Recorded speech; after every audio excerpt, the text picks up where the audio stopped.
శాంతి. ఈరోజుటి మురళి తారీఖు జనవరి 9, 2026. శివ భగవాను వాచ.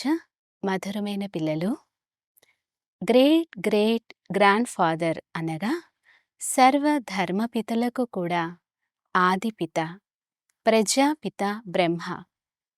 వారి కర్తవ్యం గురించి పిల్లలైన మీకు మాత్రమే తెలుసు. ప్రశ్న: కర్మలను శ్రేష్టంగా చేసుకునే యుక్తి ఏది? జవాబు: ఈ జన్మలో చేసిన ఏ కర్మను తండ్రి వద్ద దాచకండి.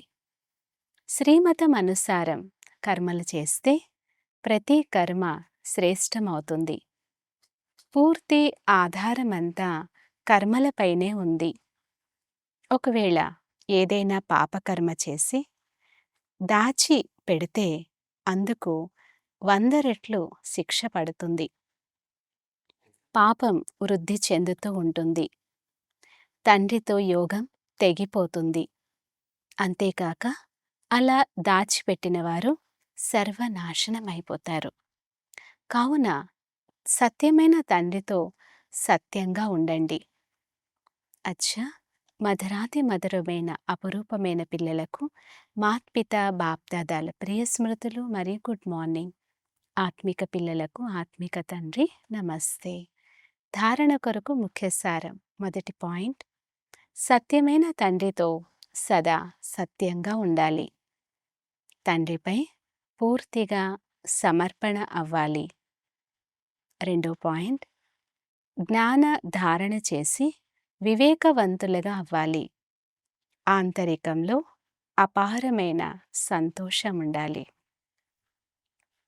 శ్రీమతానికి వ్యతిరేకమైన కర్మలు చేసి సంతోషాన్ని పోగొట్టుకోరాదు.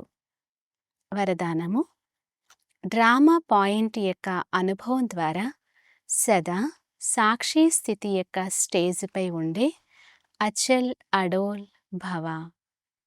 ఎవరైతే డ్రామా పాయింట్ యొక్క అనుభవీలుగా ఉంటారో వారు సదా సాక్షి స్థితి యొక్క స్టేజ్పై స్థితులై ఉండి ఏకరస అచల్ అడోల్ స్థితిని అనుభవం చేస్తారు.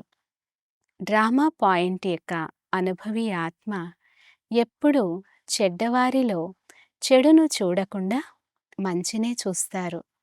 అనగా అందులో కూడా వారికి స్వకళ్యాణం యొక్క దారి కనిపిస్తుంది.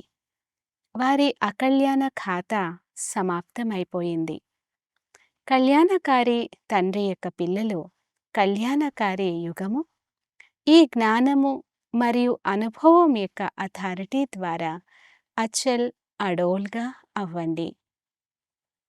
స్లోగన్: ఎవరైతే సమయాన్ని అమూల్యంగా భావించి సఫలం చేస్తారో వారు సమయానికి మోసపోరు.